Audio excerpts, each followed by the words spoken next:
Hey, what's up, guys? It's MugenLord here, and my God, if you have been living under a rock and don't know what's going on, there's been massive bombshells that just pretty much hit the gaming community as far as Microsoft is concerned and their plan moving forward with the Xbox brand in 2028. And while the whole acquisition between Activision Blizzard and Microsoft is going on, there's been some conversations that's been going on and leaks as far as their plans as far as exclusives are concerned, and a potential console refresh for the Xbox Series X that we definitely need to talk about. But more importantly, with this video, there's been talks that from Phil Spencer behind closed doors that if the Game Pass doesn't work out for them, then they might as well, and they're talking about and even considering leaving the game industry altogether. But is that true, or is he just exaggerating? Well, we're going to find out in this video. So before we begin, hit the subscribe button, the notification bell for more gaming content here on this channel.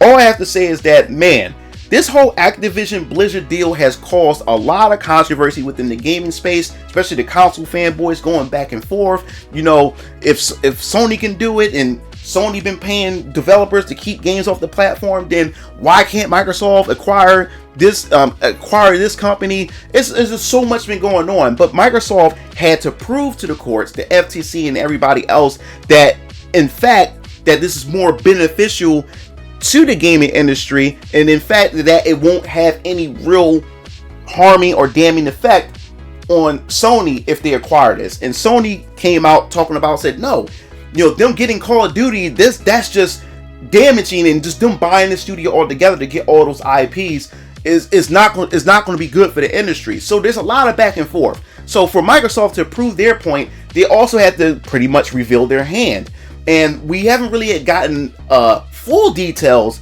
of their full plan, and we have a lot of redacted information and details on what their full plans are.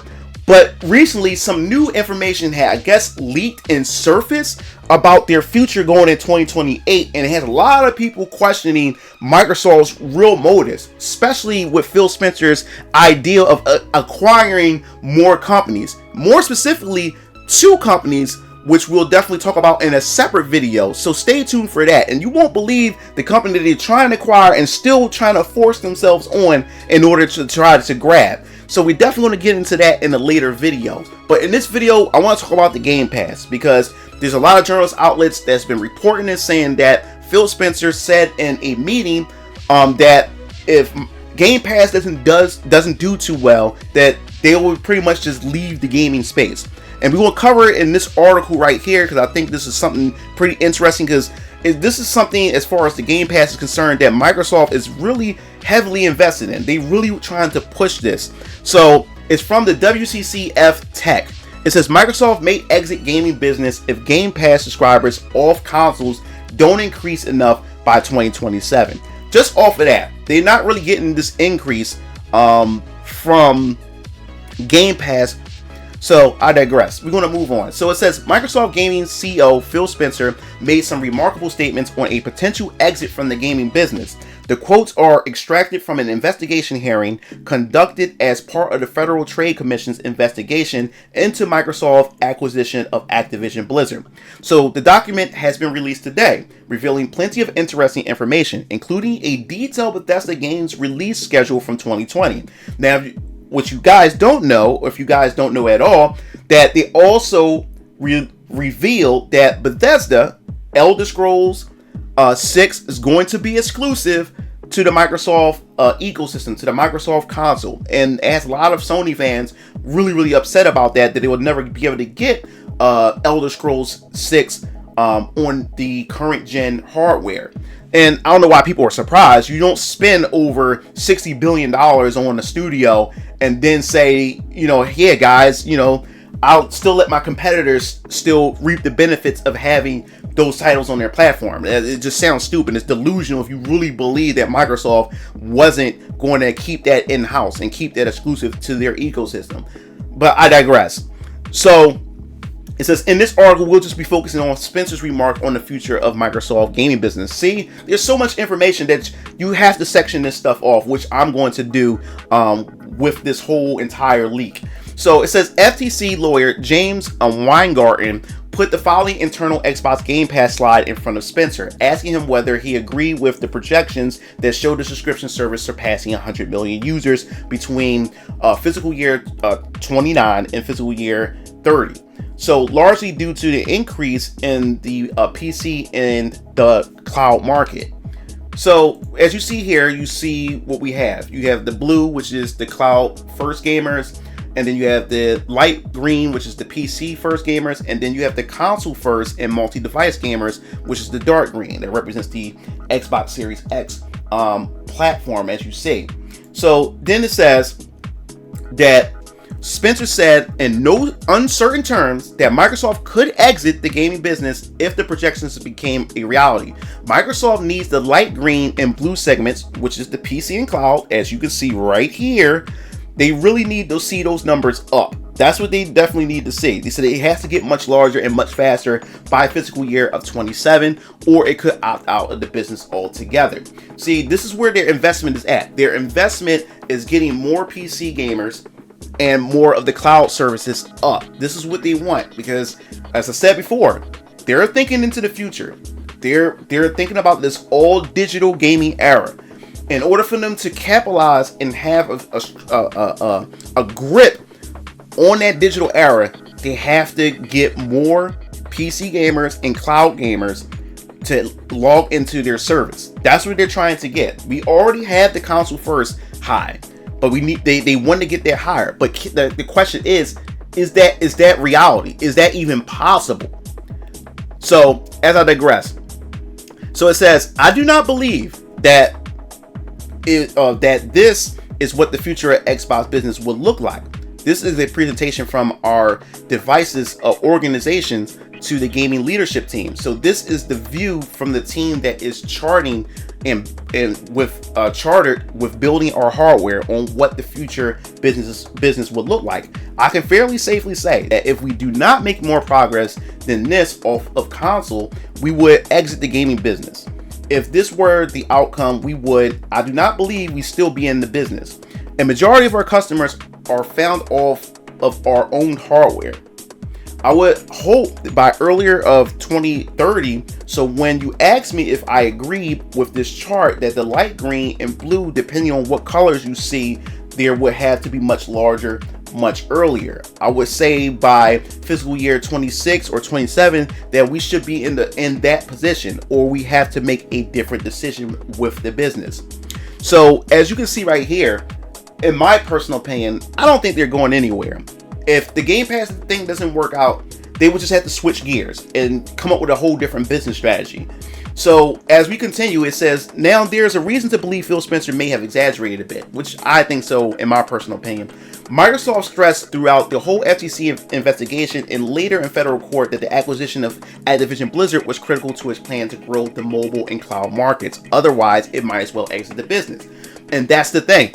Microsoft, with the Game Pass, their whole plan is to try to make the Game Pass as attractive as possible. By making it as attractive as possible is by acquiring these different companies that have these different IPs that people are interested in. People who have been playing it on multiple different platforms. But now they're trying to consolidate it into one platform, which is their ecosystem, which they think that by doing that is to get more people onto this service. So, as such, Xbox fans needs to not despair, especially since today other big leaks has showed Microsoft preparing an Xbox Series X mid-generation refresh and the next generation Xbox console coming in 2028. And now, that's the thing. This is why I believe that they're not going nowhere, despite what they're saying about the whole Game Pass if a failure that they're exit out. There's no way in the world you buy ZeniMax that owns all these studios, especially with Bethesda and everything else, and then you turn around and then you trying to acquire Activision Blizzard. There's no way in the world you just throw out almost $100 billion and then just turn around and say, hey, well, Game Pass didn't work out, let's just exit out. That just doesn't make any sense as far as from a business perspective and everything. And they already, what they're saying here is they already have a map prepared all the way up to 2028 and what they're planning. So Xbox fans, what they're saying is, don't panic just yet, because right here is their console refresh. Now, to me, in my personal opinion, like, this is something that should have been released. This is an all digital Xbox Series X. There's really nothing that much different, actually, as far as power. This is not a pro version or anything of the sort. This is just a digital version, something that should have released day one. To me, the Xbox Series S, I think shouldn't ever happen to begin with, since it's been pretty much a bottleneck to a lot of developers, and they're having struggles with it, trying to keep the same integrity of the game intact to meet and match with the Xbox Series X version of games. And we already talked about this with Baldur's Gate 3, that it finally will go over on the Xbox Series X and S, but S will have a much inferior version in order for it to get to run properly. So this is why I believe that this whole digital one should have released along the Xbox Series X and just did away with the Xbox Series S. Sony played smart. They got a digital version of PS5 and then also a disc version of the PS5 out the box, out the gate, and now Microsoft is now planning this, but they only doing this for a reason. This is to get more people to get Game Pass. This is their strategy. I call this the Game Pass box, digital box. This is the way to get people to adopt the Game Pass. Now, what we do know about this box is the fact is that it's supposed to have faster Wi-Fi, reduced power, a more immersive controller, and a beautiful redesign that elevates the all-digital experience of the Xbox ecosystem. This is something that they're trying to do, because if it's discless, you would have to play games digitally, and you know the only option, I won't say the only option, but it would be a much more of an incentive to you to want to go get Game Pass, because it's a digital box that you have. You sit in your room. I guess it'd be smaller than the Series X, I guess, or whatever like that. You sit in your room and you sit down and you just do like Netflix, but just download games digitally. So the price is still $4.99. It also has 2 terabytes of internal storage and a USB-C front port with power delivering. All new, more immersive experience. So on top of that, there's the controller right here that they have going on as far as the Xbox Wireless 2 controller, seamless parent switching. So as you see the design, they're still playing it safe, which I'm fine with the design of the Xbox controller. I like the Xbox controller design. It feels comfortable in the hands and stuff. How much more comfortable it will be, don't know. But this is what they're trying to do. They're trying to get all you guys on the Xbox Game Pass. And in order to do that, this box will be the bridge that will bridge it all together. And they're hoping that it will push people to get the Game Pass, to get those Game Pass numbers up. And also they have pretty much a map. They had a map and they planned this out since the very beginning. This is pretty much a Marvel Cinematic Universe phase map that they have going on here. And they already had the plans. If you look at the Xbox Series X 2020, cloud optimized hardware, unified GDK. This is something that they really more so wanted to really focus on here with the Xbox Series X, moving on to a full convergence in 2028 next gen. And looking at the all digital box that they have here, this is all part of their plan. That's why I believe the next generation in 2028 is going to be all digital. It won't be physical anymore. Everything's going to be an all digital way of gaming for the Xbox, and getting those numbers up for the Game Pass is the way to go about it. And that's why I believe that 2028, and I believe for all consoles, maybe not Nintendo, probably not Nintendo, but damn sure Sony and Microsoft is going to this all digital era. And Microsoft been planning this since the very beginning for a very long time. As you can see this map, this is what they want, a full convergence moving into 2028 with the consoles. Now, to get all these details, go to the Game Pass tracker on Twitter if you want to see everything they have mapped out. And there's more we're going to be covering in another video, but this is essentially my personal opinion that I want to tell you guys, is that this is it, man. We moving into a digital era. This is something that Microsoft want to do. Sony also see it. The writing's on the wall. I'm not really confident in this all digital era, especially with this whole cloud thing. Cloud has gotten better, but the technology still isn't there yet. We don't know how technology is going to be, in the next couple of years. But as of right now, I still don't have any full confidence in it just yet to be the primary source of gaming. But me, I'm old school. I collect all my games physical. I like to have ownership over my game. But going to an era that's all digital, where game developers have full complete control of how you can able to enjoy your game and your experience. That's a scary future, but we want to just wait and see how this play out. But I just think Phil Spencer's crazy. I really think, especially with this acquisition that they would like to pursue moving forward of these two studios. We'll talk about that in a later video, so stay tuned for that. But that wraps up this video. I definitely want to hear your thoughts in the comment sections below. What do you think about Microsoft and the Xbox Series X? And do you think that there's a chance that they may just leave the gaming console space altogether if they don't meet the quotas that they're expecting for the Xbox Game Pass? So definitely your thoughts in the comment sections below. If you like the video, hit the like button, subscribe button, and notification bell for more gaming news, especially when it comes to Xbox as well. It's MugenLord, sign off. I'll see you Game Fiends later. Peace out.